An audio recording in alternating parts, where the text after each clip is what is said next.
My name is Dr. Ian Storch. I'm a board-certified gastroenterologist and osteopathic physician, and you are listening to DO or Do Not. If you're interested in joining our team or have suggestions or comments, please contact us at doordonotpodcast.com. Share our link with your friends and like us on Apple Podcasts, Facebook, Twitter, and Instagram. We hope you enjoy this episode. In today's episode of Do or Do Not, we interviewed Dan Waters, a retired cardiothoracic surgeon. Dan is the author of many books and a great column which appears semi-monthly in the DO Online Journal. Dan will reflect on his career as a cardiothoracic surgeon and take us through his medical school education at Rowan through his specialty training at the Cleveland Clinic, a truly elite institution. Dan will tell us what being an osteopathic physician has meant to him in his career and give advice to aspiring osteopathic surgeons interested in a similar clinical path. Dan Waters, thank you so much for being with us today. Oh, and thank you so much for inviting me. I really appreciate it. All right, Dan. So the immediate first reason that we wanted to have you on our show was because you are a very prolific writer for the DO, and you cover a lot of topics. Can you tell us a little bit about why you're so interested in writing for the DO in retirement? And then the topics are books, you do interviews, and you talk about retirement specifically. Why are those so important to you? The DO has come a long way, and I have to give their editorial staff a lot of credit. They kind of revamped it. And when you realize the spectrum of osteopathic medical students, trainees, physicians, retirees, it's huge. And they've really done a good job trying to appeal to that. So I had written for Doximity, and they had seen my pieces there. And they said, would you be interested in writing for us? And so I pitched them a couple of columns, book recommendation column, not necessarily a review.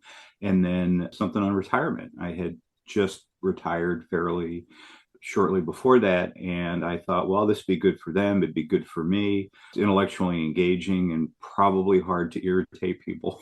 It just was a lot of my career, kind of right place, right time. Retirement it's a real transition. So you've stepped through the door.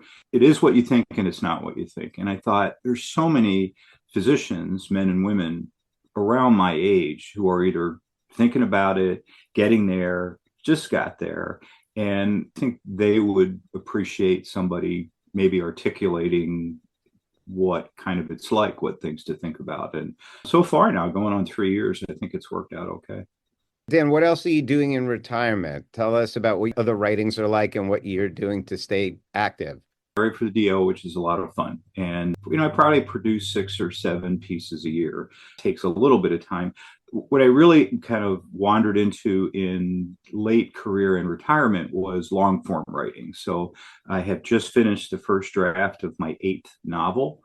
And now I can leisurely edit it and say, what was I thinking when I wrote that? That'll come out this summer. As far as the rest of retirement is about flexibility. It's about no longer having your life run by outside forces that you've conspired with, but outside forces run your life, your call schedule, your surgical schedule, your patients. And so to have this kind of flexibility to focus on my wife, my family, things they want to do. We're not sailing the world. We're not going to Europe or anything. But if we want to go see my daughter, who's a physician in Washington, D.C., we go see her. If we want to do this or that, now we can do it. After, just in practice, 30 years of being tethered, kind of fun to be a free range DO. I think being a doctor mid-career, I definitely have a different perspective on osteopathic medicine, the American Osteopathic Association, and its importance. Looking back on your career and looking at what things are like now, I have a few questions about surgical specialists for you. So the first one is, what do you think is the importance of the American College of Osteopathic Surgeons as an organization? And do you think it's important for DOs to be members in light of the fact that a lot of surgeons now are training in more allopathic programs? It's a really good question, and it's one that is asked probably by somebody somewhere every day. Why do I need to take their boards? Why do I need to pay their fees? And it really is a question of, would you like to preserve the uniqueness of your identity? And I don't think it's a large group. I think there may be a small group who would just like to blend in and call as little attention to themselves as DOs as possible, which I think is I grew up, so to speak, with the ACOS and the AOA. I've been a delegate to the annual business meeting, I've been collaborating with ACOS people for years. And what people forget, what students can forget, what trainees forget, what sometimes physicians can forget, is they're what stands between us as osteopathic physicians and complete anonymity. If they don't stand up for us, if they don't say, wait a minute here, we're not quite sure about this, then you really don't have an advocate. And I always say it's like a parish priest. You don't really think about it. You don't think, well, I don't know what they do, until you need one. And then you need one. And if they're not there, if the state associations aren't there, the AOA isn't there, the specialty colleges, ACOI, your chances as a minority in the other colleges that somebody's going to take your side go down.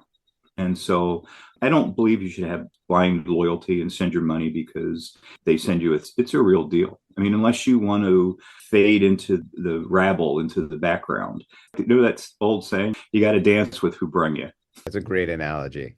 Dan, in the same light, sure you're aware over the past 5 or so years, as DOs, we've had a combined match with the MDs for specialties, which certainly has had some impact on applications from DOs for surgical spots. What do you think are the positives of this? And what do you think are the negatives? And overall, what are your thoughts on the combined match in the year 2024? A question that will be, I don't know, debated, but that will be chewed on for probably another 20 years till the generation that lived through it gets through. But, I was there. I was there at the AOA meetings and the medical educators meetings, and it was equal parts blood, sweat, tears. It was a scrum to get it done. It almost doesn't matter how it came about or who shepherded it or who was behind it or opposed to it. It is in place. And I think that once the emotional baggage that was associated is shed, it's great. And you said, we'll talk about my history a little bit, but it's actually the subject of my next column, which is when you look back for students, for trainees today, in my day, and perhaps yours, you had to sneak under the wire to get into an MD, do penance. I had to do a whole lot of things, if you wanted to cross over and rotate or train. And it was set up for you not to be in the mix. And now I said, not only has the match come for you, but the mix has come for you. Now there's no excuse. Now there's no, well, they wouldn't let me rotate and I can't go there. It's like, that's not true. So with every challenge comes an opportunity. And I think it has increased the opportunities for medical students and trainees greatly. If you read any of the No Limits columns, a lot of these highly accomplished osteopathic physicians, they went kind of on their own to the MD institutions and they just shined. But they got that chance. Without this, still in a cocoon, and maybe you don't get that chance. You can still be a great doctor. Before it was small local zoo. Now you're released into the jungle and you got to make your way. But that's okay. The best of the osteopathic physicians will rise to the top, regardless of where they are. I love it. I totally agree with that. I always say A players are A players and they'll shine no matter where they are. For us, when you grew up like we did, had the AFL and the ABA, and it was like, wow, those were B leagues. I'm like, I say in my column, I talked to a group of medical students, really a nice group. And I said, Eleanor Roosevelt said, no one can make you feel inferior without your permission. And then I thought, how many people know who Eleanor Roosevelt is? And like one little hand goes up. And I said, okay, well, be that as it may, no one can make you feel inferior without your permission. So you can use your DO degree as a crutch, and you can kind of slink down and fade into the big group picture, or you can use it like a riser and stand there and be a shoulder above everybody else and say, yeah, go ahead, look at me. I'm a little different. Look at me and make your judgment. So it takes a little commitment, but so does everything. All right, Dan, with that, we want to hear your story. So can you tell us a little bit about where you grew up and where you went to college, when you decided you wanted to be a doctor? Yeah. I grew up in a little town in New Jersey, Riverside, New Jersey, little factory town that was sort of on the decline at the time. It's in South Jersey, 20 minutes over the Ben Franklin Bridge from Philly, and small town existence. Went to a little Catholic grammar school, which I could walk to. Started after grade school, stepping out a little bit. There was a big local Catholic high school that everybody went to, but I went to a little prep school that required 2 bus rides, public transportation bus rides to get to. And luckily, my parents were like, okay, if you're willing to do that, we'll send you.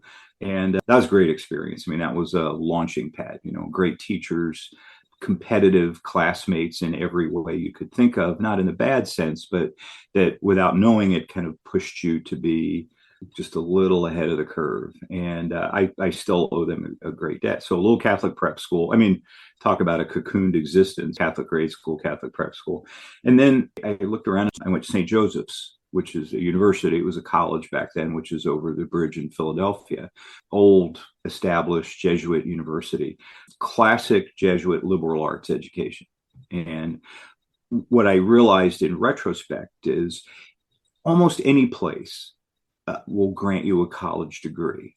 What's important is to have a place that will give you a college education, because the two are not always mutually inclusive.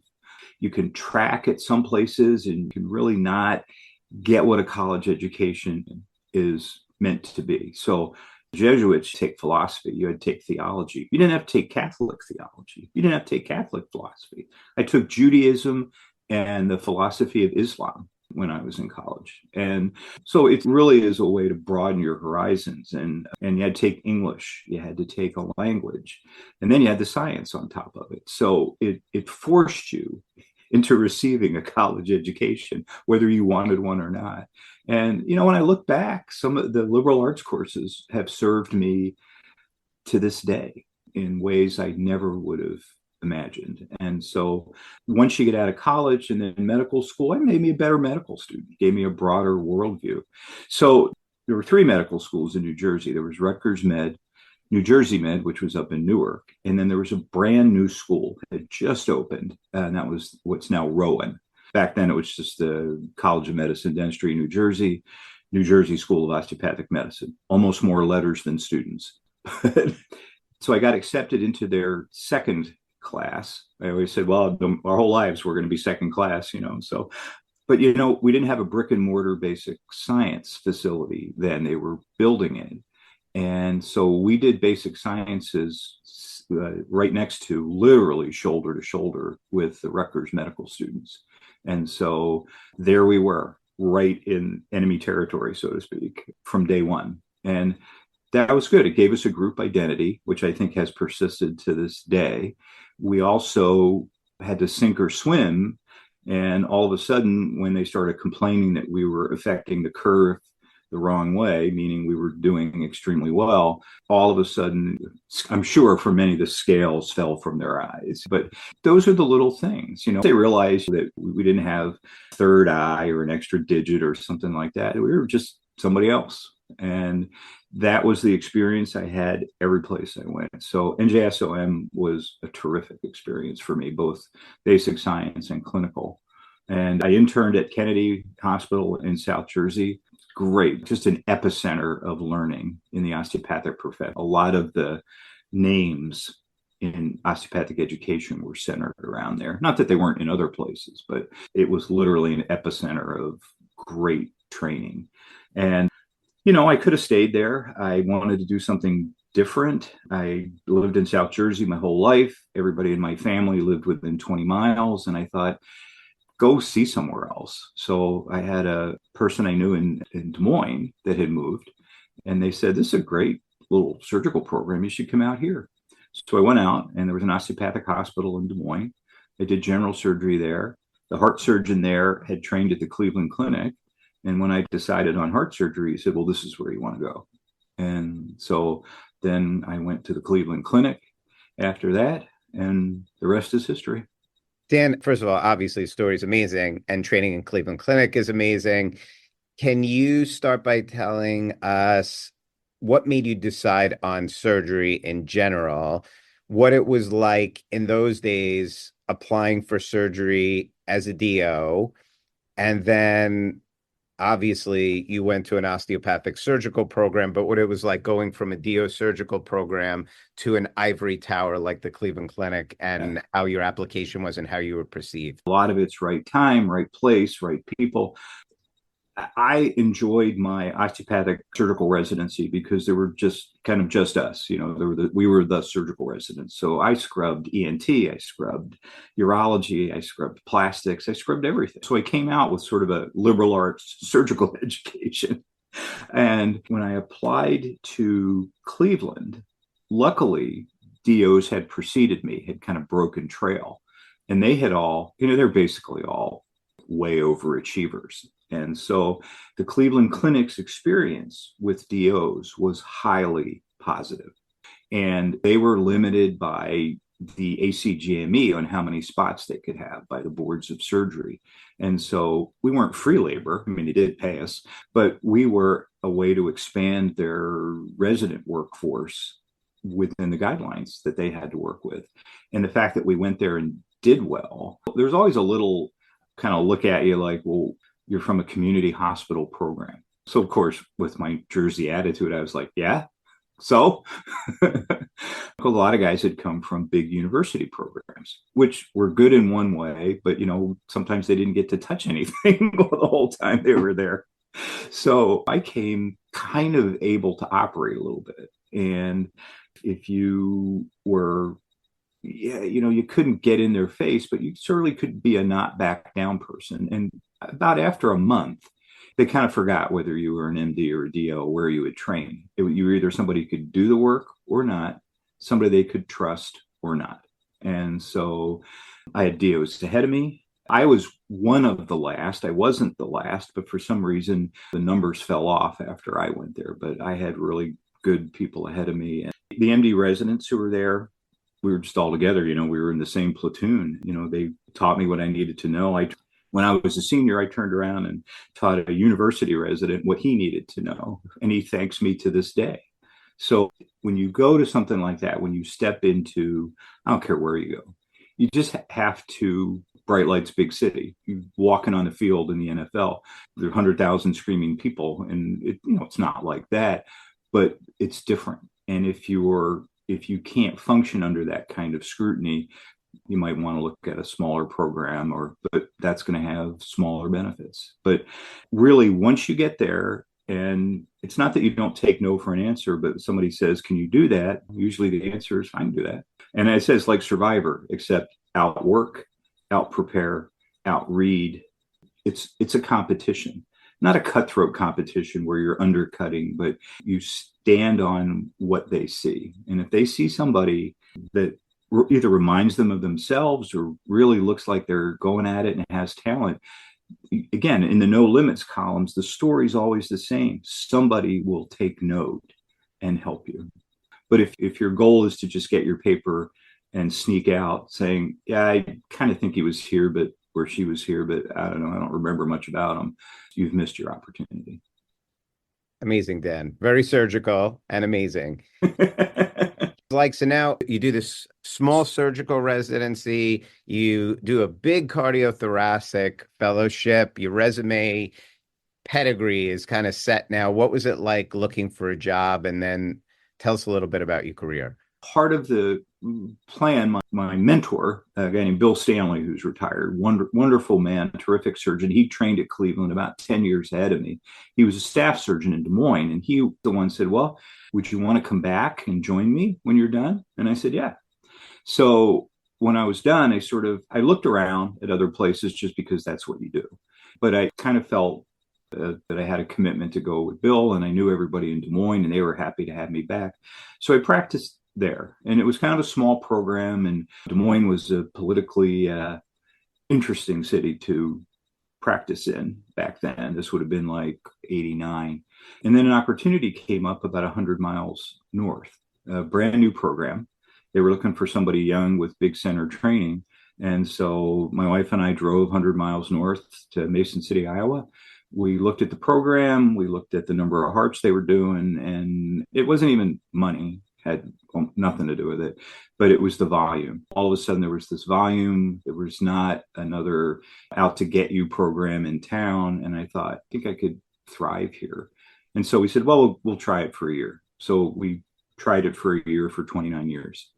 And I became the chairman of the department. I did a lot of things that hadn't been done before because I had the training. I started an ECMO program. I published scholarly papers. I mean, just things you often don't get to do in a little private practice. But like I said, I'd love to say it was all me, but right time, right place, right people around me. So you got to recognize those things, I guess. So yeah, I had a great career. We still live in the area most of the year, and I'm still friends with a great bond with all the people I worked with. It's sort of like being in a combat unit, being on a heart team, because of Dr. Loop, he passed away now, but he was my chief in Cleveland. He used to say most surgical cases are like passenger flights. He says cardiac surgical cases are combat missions. There's always something to worry about. You can always get shot down. You can always go down in flames, and never when you expect it. So the heart teams tend to be pretty tight. And I had a great one for literally 30 years. So Dan, during your 30-year presence at the hospital, being chairman of the department, did being a DO, was that ever brought up, or it kind of just faded into the background? And how did you stay active with the Osteopathic Society? The first 10 years or so, it's an old guard, and a lot of them had never, they'd grown up in the area, they'd gone to Iowa and then come back, and there's nothing wrong with that. But everybody's a little suspicious of interlopers. I once suggested that we host some medical students, and you'd have thought I had asked for a communist invasion. So I just kept pushing. I said, no, I think it would be a better hospital if we have students. And then I pushed to get a medical residency because they made me I don't know what they were thinking. They made me the director of medical education. And I was that for 20 years. And I didn't have a DO agenda. I just had an educational agenda. But the osteopathic profession was extremely interested in working with what was essentially an MD hospital. And so, again, right place, right time. So we established, with a little pushback, but you just have to learn not to take no for an answer. And we established a medicine residency, which is going well there to this day. So, but only early on, when they kept saying, well, you went to DO school. I said, I went to medical school. You didn't have to be, I don't know what the right word is. You didn't have to be nasty about it, but you just had to understand. Every once in a while, somebody put out a dog whistle, and like, well, he's an osteopath like you. And I'd say, I'm an osteopathic physician. I said, licensed and certified like you are. I said, did you not know that? So you have to develop a strategy for dealing with it. And it doesn't have to be like, you son of a gun or this or that, it has to be. I was always pretty good. When you go to a little Catholic prep school, a friend of mine said it's the cafeteria that makes you who you are, because you got to be either quick-witted or dead.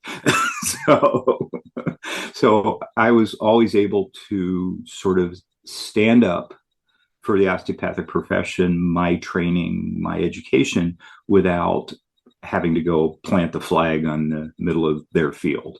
But it was always, I'm not going to put up with that.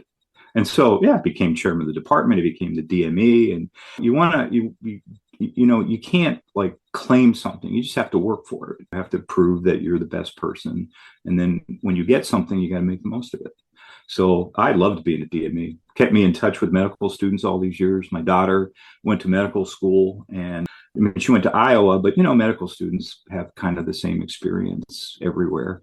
And so it really gave me a couple different mirrors and lenses to look at the medical student experience through. But I loved working with the medical students. I was I was the guy in their corner.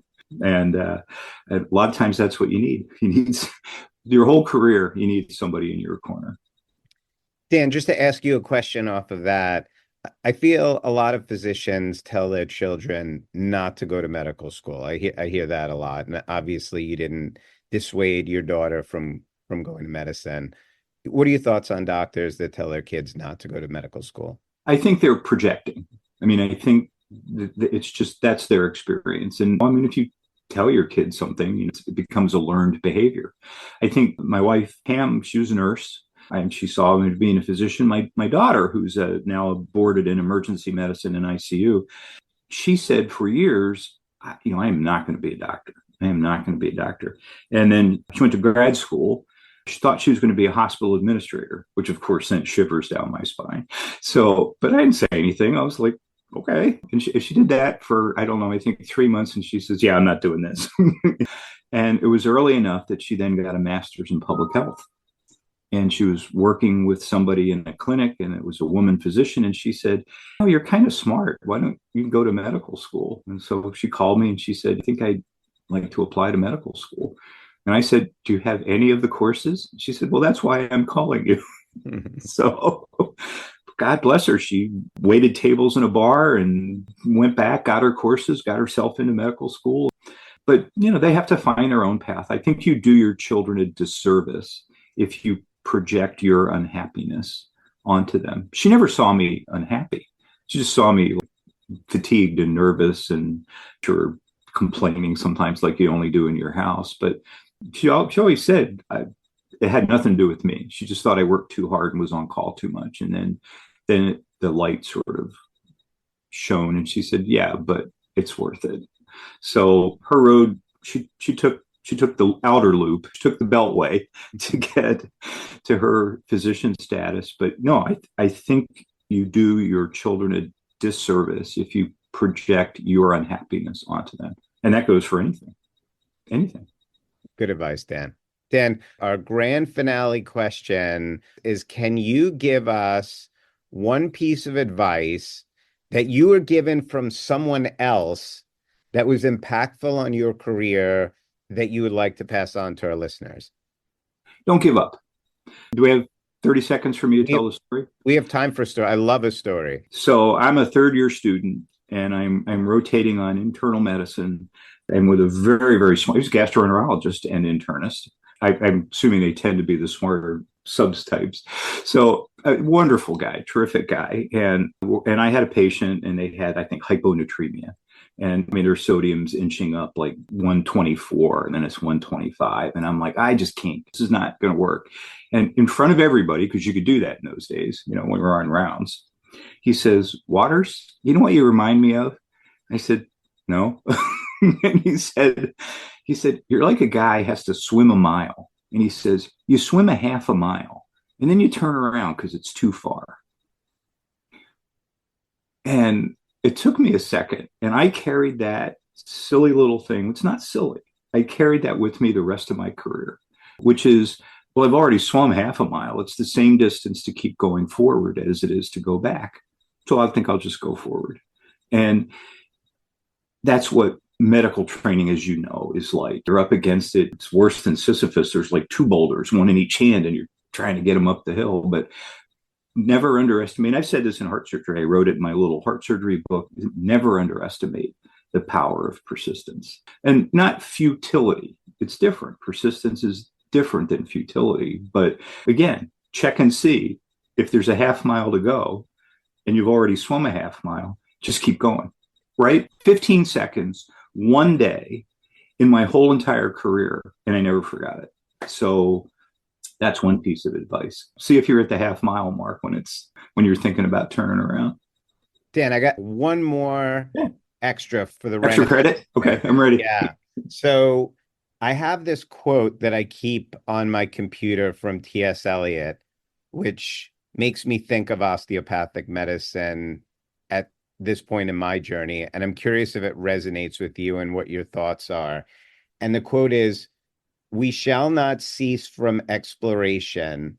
And at the end of all of our exploring will be to arrive where we started and know the place for the first time." I love T.S. Eliot.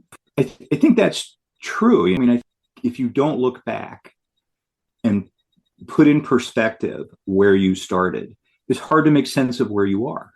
I mean, you can't, oh, I wish I could go back there, but it's okay. I didn't understand what back there was at the time. And so after you get through all this, exactly like that's great quote.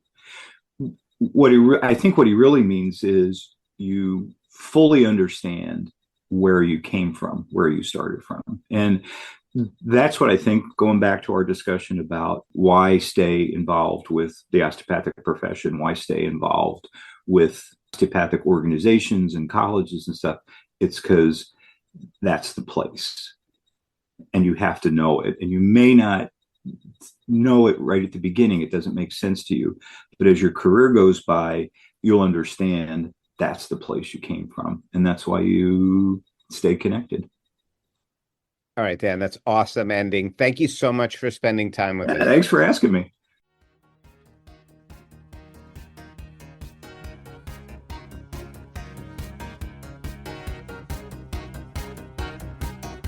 This concludes our episode of Do or Do Not. Send all inquiries, comments, suggestions, and even let us know if there's someone you want us to interview to doordonotpodcast@gmail.com.